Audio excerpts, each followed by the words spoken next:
Assalamualaikum warahmatullahi wabarakatuh. Baik, jumpa lagi dengan saya Sardi Ali di podcast Paleko, Pusat Layanan Edukasi Keagamaan Berbasis Online, Kantor Urusan Agama Kecamatan Luyo. Oke, untuk video kita pada hari ini telah hadir di depan saya ini. Beliau ini adalah Ustaz Iwan SPDI. Assalamualaikum Ustaz. Waalaikumsalam warahmatullahi wabarakatuh. Oke, baik. Jadi beliau ini adalah penyuluh di Kecamatan Luyo. Beliau menyuluh di wilayah Batu Pangada Ala ya. Oh ya. Oke, baik. Nah, jadi pada kesempatan ini kita akan berbincang-bincang dengan beliau seputar dengan kegiatan-kegiatan dengan kepenyuluhannya lah selama berada di KUA ini selama penyuluh. Baik, saya panggil apa nih? Ustaz, Kak, Terserahlah. Bro. Bro saja lah.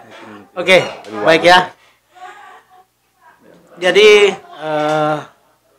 Bro Iwan ini selama jadi penyuluh sudah berapa lama? Sejak kapan ya?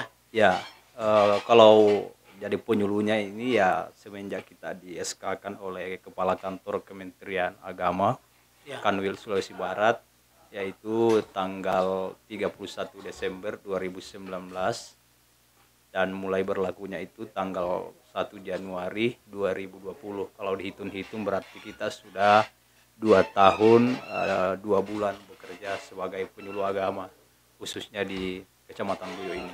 Kecamatan Luyo ya? Ya. Oh, berarti waktu di awal belum sempat ikut ujian ya? Ujian 2017.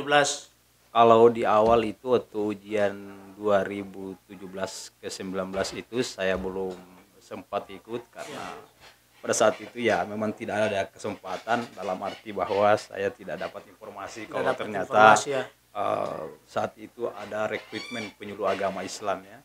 Tapi nanti di 2019 itu saya dapat informasi bahwa telah dibuka rekrutmen penyuluh agama dengan perjanjian kontrak. Pada saat itulah saya melengkapi segala persyaratan yang telah dipersyaratkan oleh panitia penerimaan. Kemudian saya mendaftarkan diri dan setelah kita melalui 2 tes, yaitu 3 tes kalau tidak salah, kita verifikasi berkas dinyatakan lulus, kemudian kita tes secara tertulis, kemudian melalui tes wawancara, dan alhamdulillah pada 1 bulan kemudian keluar pengumuman nama saya berada di urutan ke-81. Masih ada 1 orang di bawah saya karena yang lulus waktu itu 82 orang.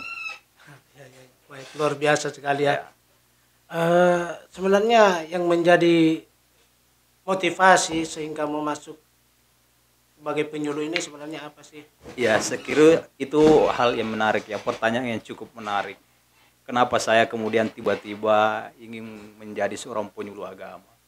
Padahal kan orang mengenal saya ini bahwa saya ini kan pada saat mahasiswa itu ya banyak aktif di berbagai gerakan-gerakan kemahasiswaan yang mungkin tidak ini ya.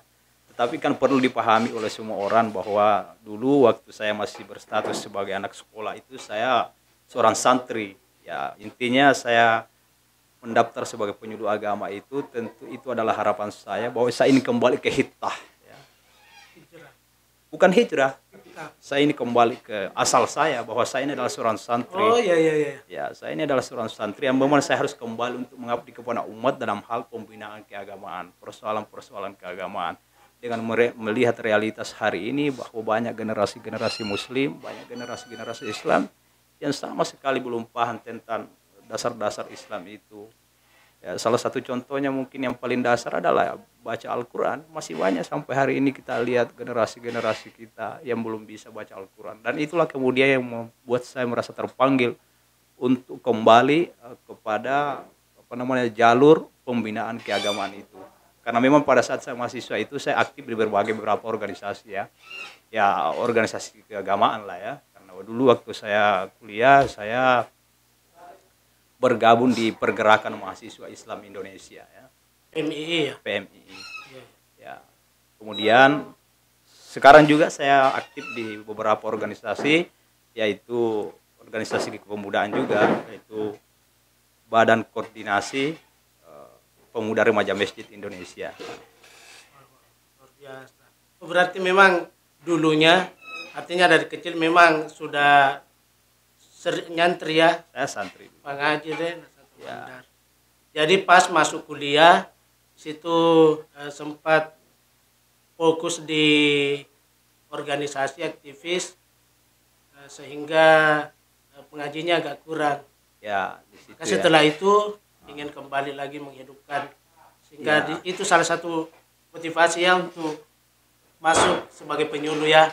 Iya, iya memang pada saat saya selesai di pesantren kemudian saya kuliah, tetapi kan pada saat kita kuliah saya justru tidak mengambil jurusan yang berkaitan dengan tentang keagamaan, tetapi saya mengambil jurusan pendidikan Pancasila Kewarganegaraan. Kenapa saya ambil jurusan itu? Karena saya bilang seorang santri itu dia harus memiliki jiwa yang Pancasilais. Oleh karena itu saya mengambil jurusan pendidikan Pancasila Kewarganegaraan untuk menyinkronkan antara Pancasila dan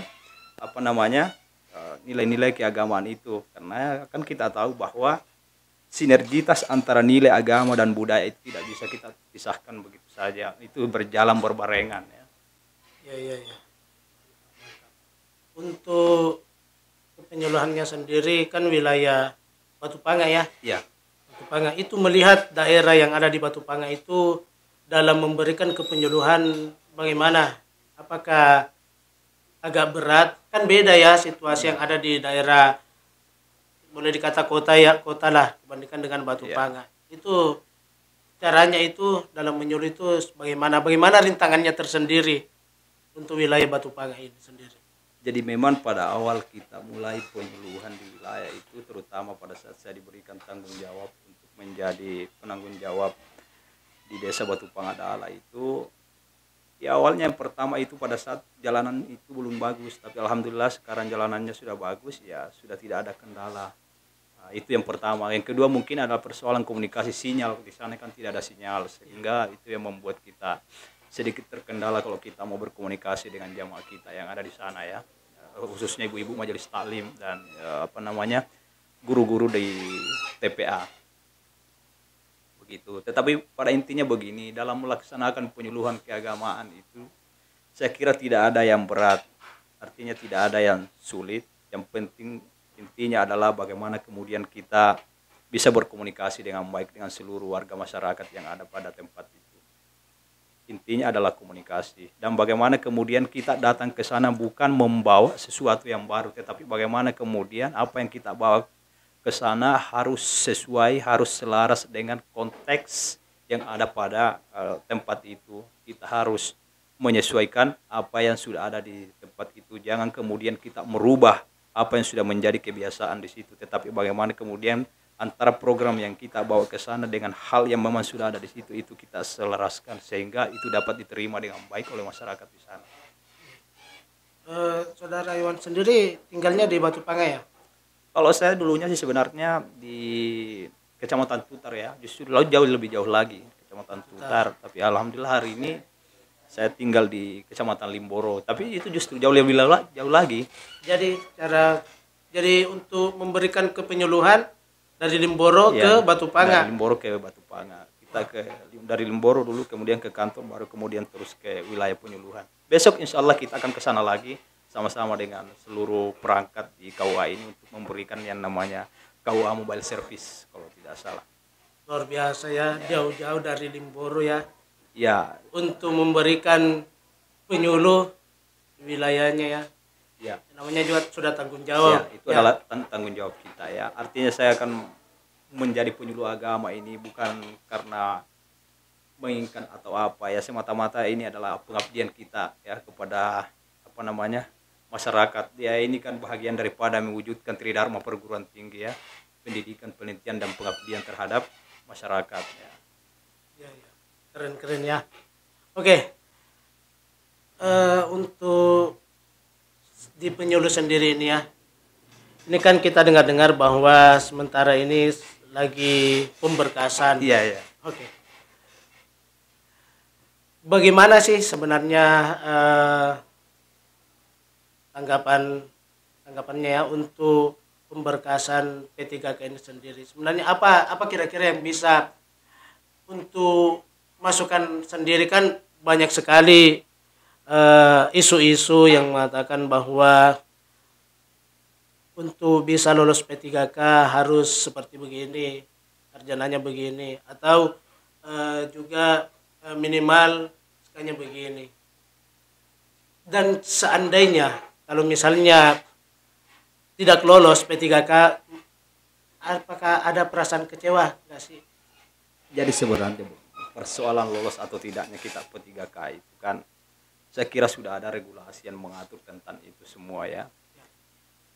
Dan kalau boleh kita mengusulkan saran bahwa sesungguhnya kita ini yang sudah dinyatakan lolos oleh panitia rekrutmen pengadaan penyuluh agama tahun 2019 yang lalu itu sesungguhnya sudah tidak perlu lagi untuk diujikan ya, Ya, untuk dibuat mengikuti tes. Kenapa?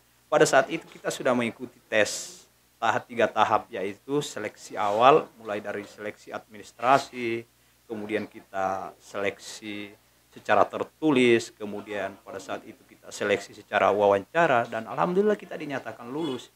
Jadi saya kira tidak perlu lagi kita untuk diberikan teks berulang-ulang karena kita sudah melewati itu semua. Sisa kalau memang ada kemampuan dari negara untuk mengangkat kita sebagai ASN dengan perjanjian kontrak, ya kita tinggal diangkat saja. Karena kenapa? Hari ini kan kita sudah punya SK dari Kanwil yang ditandatangani langsung oleh Kepala Kantor Wilayah Kementerian Agama Provinsi Sulawesi Barat.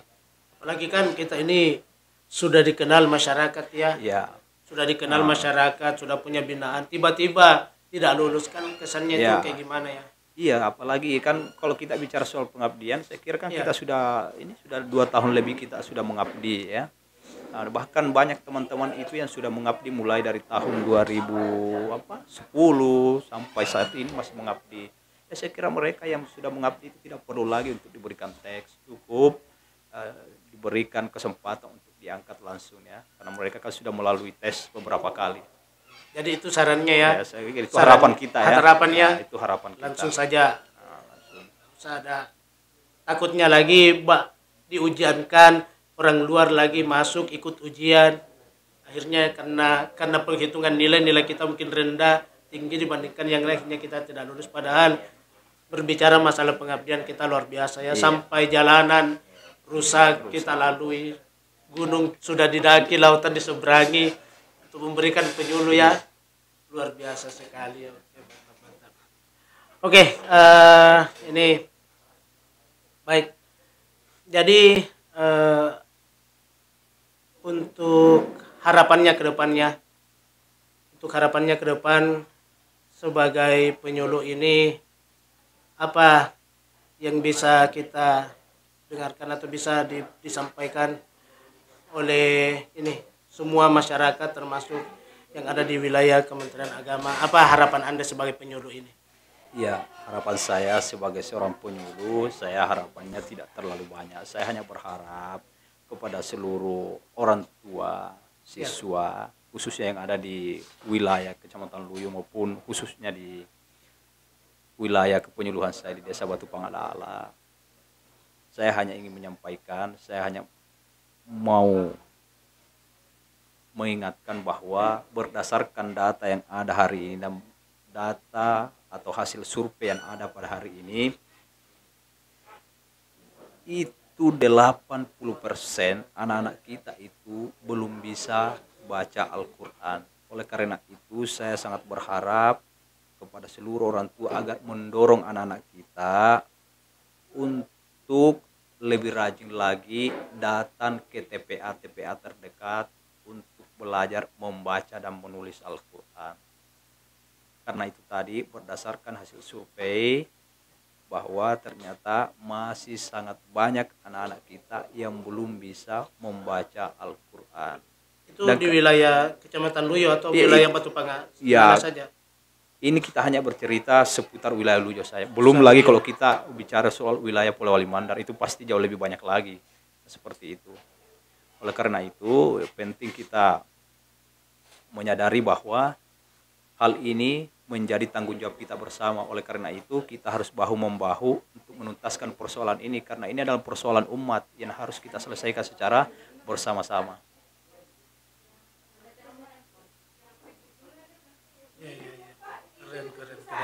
Ya, harus kita selesaikan secara bersama-sama karena ini adalah problem umat. Maka itu saya meminta atau berharap kepada seluruh orang tua siswa, kalau misalnya anaknya sudah selesai SD, itu kok bagusnya kalau kita didorong masuk ke sekolah-sekolah agama. Misalnya masuk di pesantren, masuk di MTS, itu kan sekolah-sekolah yang berbasis agama.